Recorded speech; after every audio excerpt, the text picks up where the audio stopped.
ሁሉም ሰብአዊ ፍጡር በዱዓም ሆነ በመከር ሰላም የሚሰፍንበትን ስራ እንድንሰራ በወረዳው እስልምና ጉዳይ ምክር ቤት ስም ጥሪያችንን እናቀርባለን።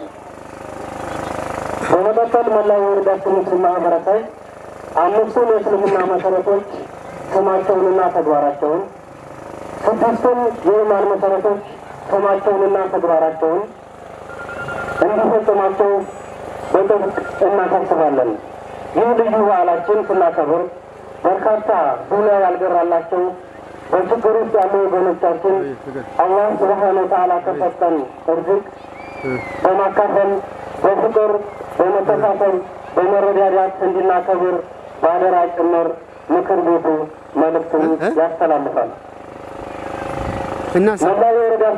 መላው የወረዳችን ሙስሊም ማህበረሰብ በዚህ ወር የተላበሰው እስላማዊ መልካም ስነ ምግባር ከዚህ በዓል በኋላ በማስቀጠል እንዳለብን እና ኢዱን በአብሮነት በመረዳዳት በልዩ ደስታ ልናከብረው እንድንገባ የወረዳ እስልምና ጉዳይ ምክር ቤት በጥብቅ ያሳስባል። በመቀጠል በዚህ በተከበረው ወር የሰራነው መልካም ስራ እጅግ በጣም የሚያስደስት በመሆኑ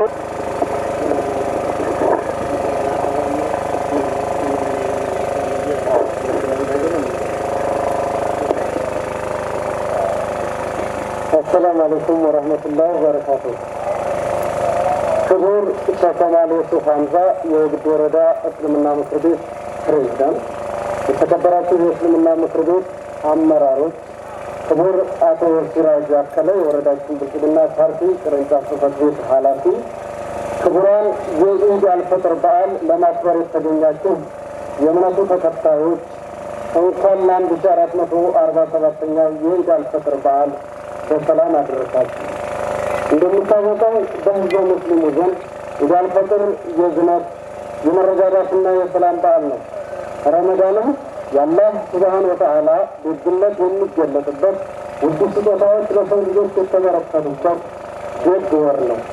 ቁርአን ወደ ምድር የወረደበት የጀሃነም በር ተዘግቶ የጀነት ሁሉም በሮች የሚከፈቱበት ሁሉም እንደ እምነቱ ጽናትና እንደ አላህ ሱብሓነሁ ወተዓላ እዝነት ምንዳዎችን የምንመለከትበት ወቅት በመሆኑ ህዝበ ሙስሊሙ ዘወትር የረመዳን እና ኢድ አልፈጥርን መምጣት በጉጉት ይጠብቃል። በኢድ አልፈጥር ከፈጣሪ በረከት የሚሰራቸው የረመዳንን ወር በጾምና በዱዓ ያሳለፉ ናቸው። በበዓሉም መምጣት የሚደሰቱትም ረመዳንን በመልካም ተግባር ለማሳለፍ የበረቱ ብቻ ናቸው። በተቀደሰ ወር ከክፋት የተቆጠቡ ለድሆች እና አቅመ ደካሞች ዘካ የሰጡ የበደላቸውን ይቅር ለማለት የደፈሩ በሐሴትና በመንፈሳዊ ኃይል ተሞልተው ለኢዱ ይደርሳሉ። በተቃራኒው ለዱዓ የሰነፉና ለመስጠት የሰሰቱ ከፈጣሪ በረከት የተከለከሉ ይሆናሉ። መልካም ዘር የዘራ መልካም ቡቃያና መልካም ምርት ያመርታል። እዚህ የዘራው አሜት ላይ ያጭዳል። ስለተመኘን ብቻ አሜት ላይን በመልካም ሰብል አይለወጥም። ሰው የዘራውን ማብቀልና ማጨዱ ግዴታ ነውና በመንፈሳዊም ሆነ ዓለማዊ ጉዳዮች ዘርና ምርት የተሳሰሩ ናቸው።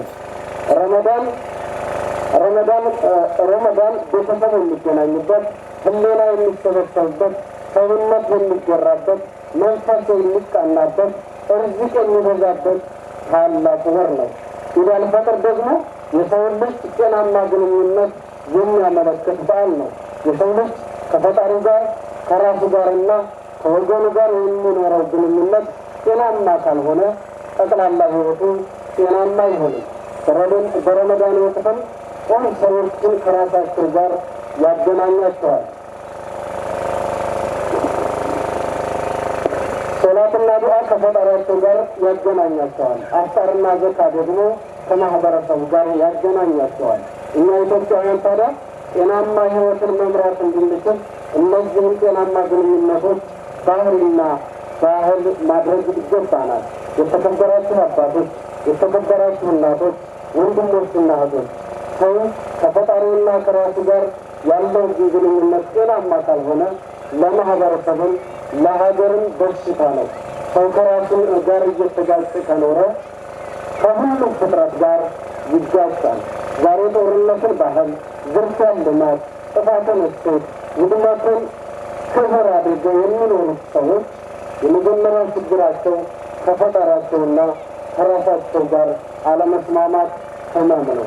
የውስጣዊ ስሪት አለመስማማት ያለበት ሰው ደግሞ ከማንም ጋር መስማማት አይችልም። እርቅ፣ ሰላም፣ ፍቅር፣ መግባባትና መስማማት የሚባሉት የሰው ልጆች ባህሪያት ውርደትና እርግማን የሚመሳሰሉት ናቸው። ሰው ከፈጣሪውና ከራሱ ጋር ከተስማማ ከፍጥረታት ሁሉ ይስማማል። ለግንብት እንኳን ቢሆን የራራ ሰው በፍርድ ወይም በቂያማ ቀን አላህ ይራራለታል ሲሉ ነቢዩ መሐመድ ሰለላሁ ዐለይሂ ወሰለም ያስተማሩት ለዚህ ለደግነት የሰውነት ባህሪ ማሳያ ነው። የእስልምና መሰረቱ ሰላም የሆነው ለዚህ ነው። ሰላም ከራስና ከአካባቢ ጋር በጤናማ ግንኙነት ለመኖር መቻል ነው። የዘንድሮውን በዓል ስናከብር በዓለማችን ስለ ሰላም የሚነገረውን ያህል የዓለም ሕዝቦች በሰላም መኖር ለምን አልቻሉም ብለን ብንጠይቅ የተሻለ ይሆናል። የግጭትና የጦርነት ድንጋይ እየደጋገመ ለምን ይመታናል ብለን ልንጠይቅ ይገባል። ከአዛኝ ይልቅ ገዳይ እንደ ጀግና የሚያየው ልምምዳችን ለምን መቀየር አቃተን? የሰው ልጅ ከግጭትና ጦርነት ያተረፈው ድህነትና ኋላ ቀርነት እልቂት መሆኑን እያየን ለምን ካለፍነው ክፉ መንገድ መማር አልቻልንም? ሰልጥኗል በምንለው ዓለም የሚኖሩ ወገኖቻችን እንዴት ግጭትና ጦርነትን የሚያበረታቱ ሆኑ? ዘምኖና ያዘምነናል የተባለው ትውልድ በወገኑ ላይ ለምን የጭካኔ ብትር ማሳረፍና ክፉ ገዳይነት ባህሪው ሆነ? ይህ ትውልድ እነዚህን ጥያቄዎች በሚገባ ጤኖ መምከርና ምላሽ ሊሰጥ የሚችል ልባዊ ስክነት ይጠይቀዋል።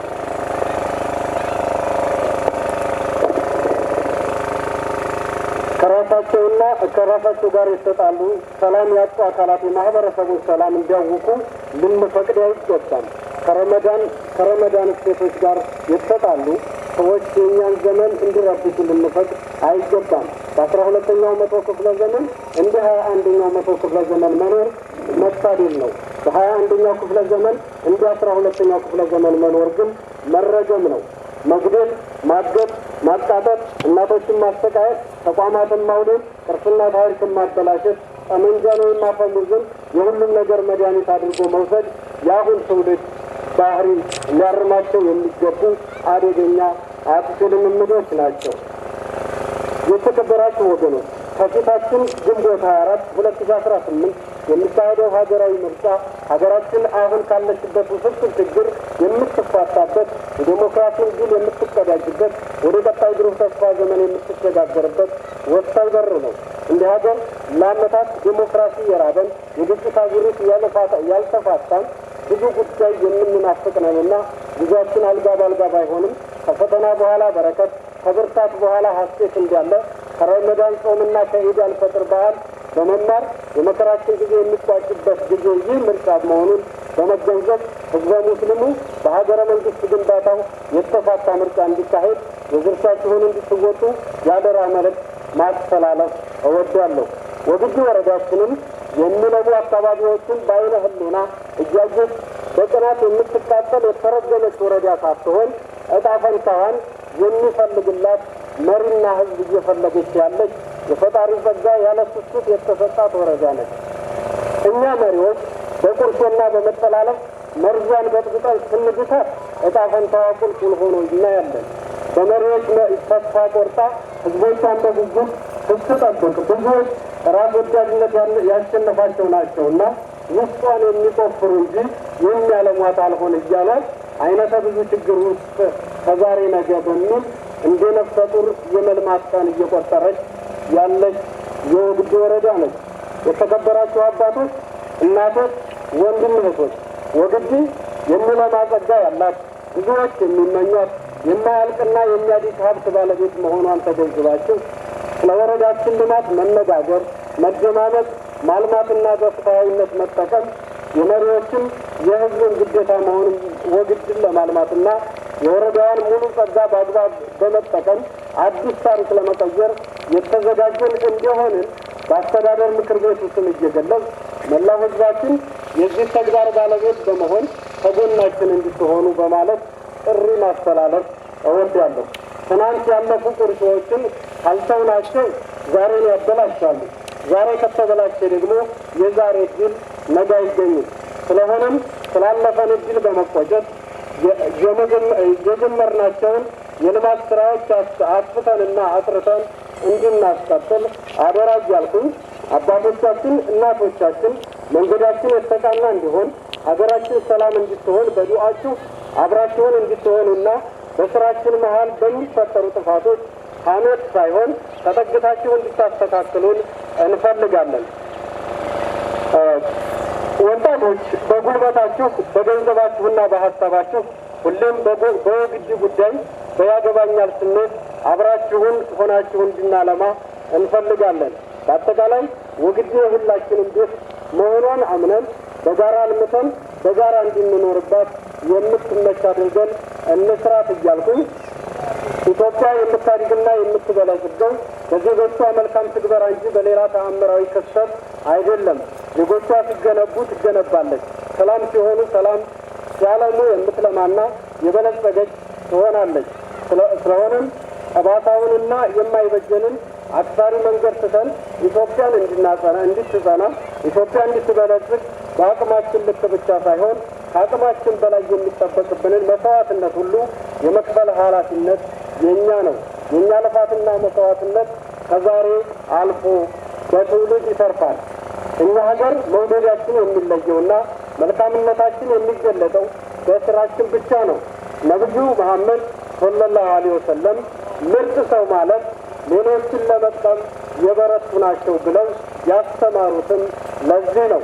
ውድ ቤተሰቦች ይህንን የኢድ አልፈጥር በዓል ስናከብር ይቅርታን አወሳን ከልባችን ከትበን ለተቸገሩ ወገኖች ነይተን እርቅ፣ ሰላምና ፍቅር ከልባችን በቅለውና ነፍስ ዘርተው እንዲሆን አደራ ላለሁ። በመጨረሻም በህዝበ ሙስሊሙ በኩል ለአስተዳደር ምክር ቤቱ የተጠየቁ ጥያቄዎችን አስተዳደር ምክር ቤቱ በጥሞና አድምጦ ምላሽ ለመስጠት በልበ ሙሉነት የተዘጋጀ ሲሆን የመጅሊሱ የቢሮ መገንቢያ ቦታ በቅርብ ቀን፣ የመድረሳ ቦታ የይዞታ ማረጋገጫና ግንባታ ፈቃድ እንዲሁ በቅርብ ቀን፣ የመቃበሪያ ቦታ ማስፋፊያ የሚሉትን ጥያቄዎች በመፍታት ሂደት ላይ መሆናችንን እየገለጽ እስከ ኢድ አድሃ ወይም አረፋ በሰላሙ በብስራቱ ይዘን እንደምንቀርብ እያሳሰብኩኝ በድጋሜ እንኳን አደረሳችሁ እላለሁ። አሰላሙ አለይኩም ወራህመቱላሂ ወበረካቱ። ወአለይኩም ሰላም ወራህመቱላሂ ወበረካቱ። አላሁ አክበር፣ አላሁ አክበር፣ አላሁ አክበር። አልሐምዱሊላህ ወለስ